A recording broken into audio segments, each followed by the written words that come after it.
cuantitativa o cualitativa del factor 8 o 9 de la coagulación. Es una enfermedad ligada al cromosoma X, en la cual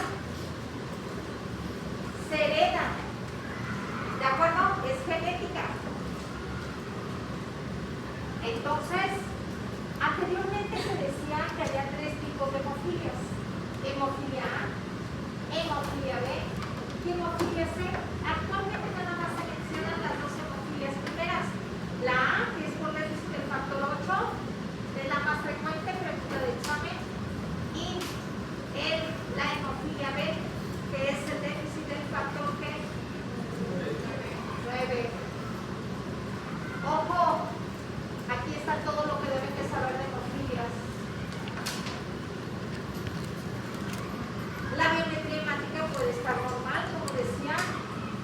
Solamente en casos muy especiales puede haber el síndrome anémico, la palidez, cuando haya un sangrado agudo. Pero casi siempre va a estar normal. Solo ocasionalmente puede haber anemia. Algo importante, y que es lo que les va a llevar la pauta para llegar al diagnóstico, es los tiempos de coagulación, el TPT prolongado, tiempo parcial de tromboplastina. El TPT va a estar prolongado, incrementado, y esto nos va a hacer el diagnóstico casi en un 98% de salud. Pero el diagnóstico definitivo va a ser la cuantificación o determinación de factores 8 o 9 de la coagulación. No sé si me doy a entender. Tengo al paciente que sangra y casi siempre llegan así, vean. Masculino, 6 años de edad, que fue al odontólogo, le extrajeron una muelita careada. Hace 15 días. El sangrado ha ido en descenso, pero no cede. Le toman una biometría hemática y está completamente normal.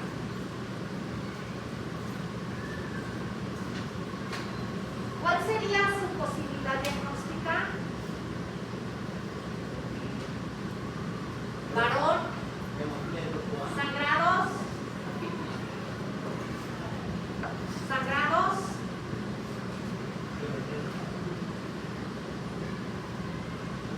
TPT prolongado. El TPT prolongado me lleva casi de la mano para llegar a un diagnóstico de hemofilia, casi. El que me va a llevar directo es la determinación del factor 8-9, que va a estar prolongado o alargado. Eso me va a dar el diagnóstico. Masculino, con sangrado. TPT, no lo olviden, la más frecuente de las hemofilias es la A, en un 80%, después le sigue la B, de un 20 a 40%. Y la C es muy rara. Entonces, hemofilias, siempre les pongo masculino. ¿Qué tenía dolor dental? Le hicieron una reparación dental hace 15-22 días. Persiste sangrando. ¿Qué estudio le tomaría a usted? Un ultrasonido abdominal,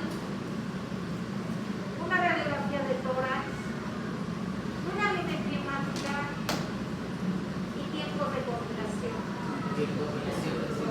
Biometría hemática y tiempos de coagulación. La biometría hemática está normal y tiene TPT prolongado.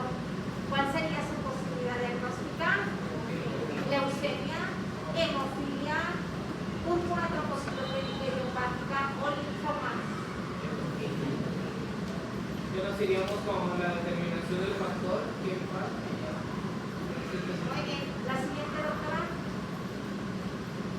Hemofilia es una coagulopatía congénita caracterizada por la deficiencia funcional o cuantitativa del factor 8-9 de la coagulación. ¿Por qué?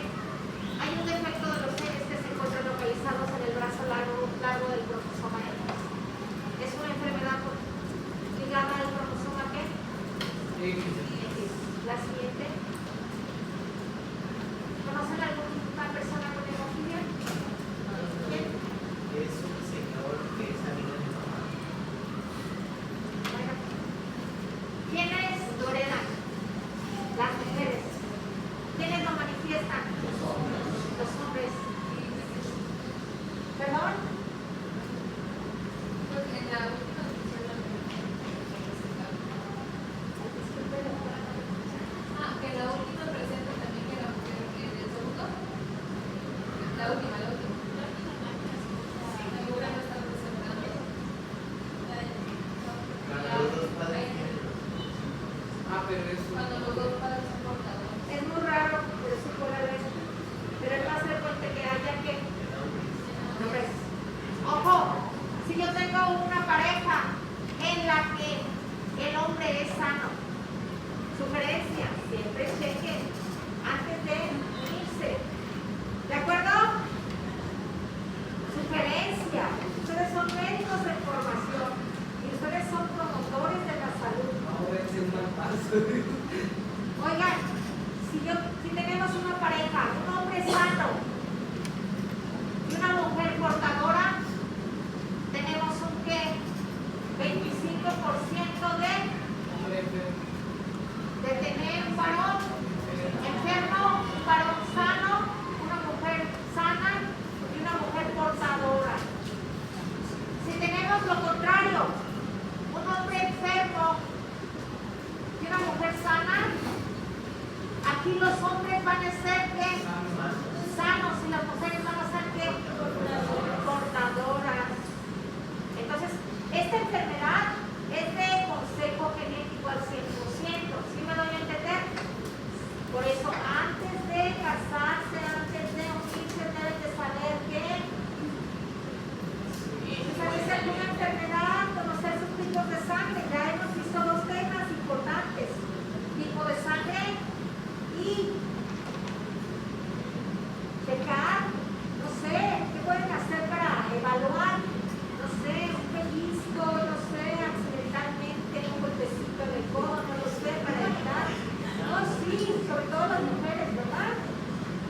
Bueno, y en el tercer punto tenemos un hombre enfermo y una mujer portadora. Aquí la posibilidad de tener un varón sano, pues es mínimo menos del 25%, porque casi todos sus progenitores van a estar enfermos. ¿De acuerdo? Es una enfermedad, ustedes ya pasaron por genética, recuerden que el consejo genético es el 100% para esta enfermedad. ¿De acuerdo? Hay niños que tienen hemofilia y son completamente sanos. Sí, al menos que reciban un traumatismo importante es cuando se van a manifestar. La siguiente. ¿Cómo se clasifica según el factor afectado? Sabemos que se clasifica en hemofilia A y hemofilia B, ya saben el porqué. Factor 8 para hemofilia A y factor 9 para hemofilia B. De acuerdo a la cantidad del factor deficiente, se van a clasificar en hemofilias leves, moderadas y severas. Recuerden que el porcentaje de normalidad de los factores 8 o 9 debe de ser del 50 al 150%.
Cuando hay una hemofilia, ¿qué pasa? No se lleva a cabo la fase de espasmo vascular o vasoconstricción, no se lleva a cabo la formación del coágulo ni el tampón plaquetario, ni mucho menos en la fase de cicatrización. ¿De acuerdo? Entonces, si no me deben entender, vamos a ver si mañana alcanzamos y les traigo las imágenes para que entiendan un poquito más. Entonces, la deficiencia de los factores 8 o 9 se traduce en un defecto de los mecanismos de activación de la coagulación. Sabemos que hay dos. Hay una cascada de la coagulación que está integrada por la vía intrínseca y la vía extrínseca. La vía intrínseca y la vía extrínseca participan para que se forme la vía común de la cascada de la coagulación, y la vía común va a ayudar para que se forme lo que es la fibrina, que es la fibrinolisis, finalmente, que es la cicatrización. Entonces aquí no se forma la vía común. ¿De acuerdo? No se va a formar la vía común. Entonces no se lleva a cabo lo que es la cicatrización. ¿Me doy a entender? Por lo tanto, su deficiencia se traduce en un retardo de la formación del coágulo debido a la formación tardía del polímero de la fibrina. La fibrina básicamente es como un sostén que le da al vaso para que ya no siga sangrando. La siguiente. Cuadro clínico. Hemorragias. La anterior. Hemartrosis. ¿Qué es la hemartrosis? Acumulación de sangre en las articulaciones, no se les olvide. La articulación más afectada es la articulación de la ¿qué? De la rodilla, pero también se puede afectar la articulación del codo, la articulación del tobillo. Articulación más frecuentemente afectada en hemofilia, ¿cuál es? La rodilla, no se les olvide. También puede haber hemorragias a nivel del sistema nervioso central que pueden ser incompatibles, que pueden ser muy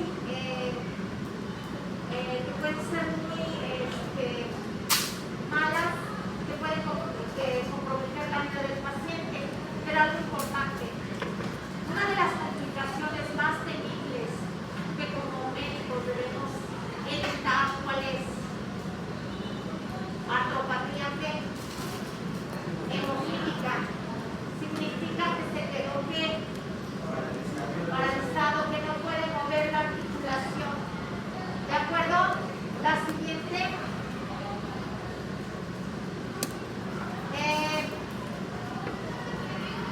Ya sabemos, aquí está. Cuando tenemos la hemartrosis, pues sabemos que la articulación está inflamada, está hinchada, está caliente, no se puede mover. Y la articulación más afectada es la rodilla, los tobillos y los codos. No lo olviden, también puede haber hematomas en los músculos psoas ilíacos, músculos gemelos, y puede haber hematuria. Ya saben que la hematuria puede ser microscópica en el ego, macroscópica, vista físicamente. Puede haber hemorragias gastrointestinales, hemorragias hasta el nivel del sistema nervioso central, es una de las complicaciones también importantes, pero la más temible como médicos, es la artropatía hemofílica. Puede haber hemorragias posoperatorias, hemorragias bucales. La siguiente.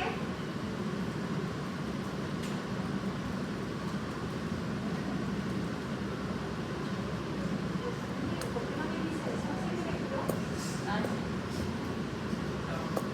¿Qué es esto? La de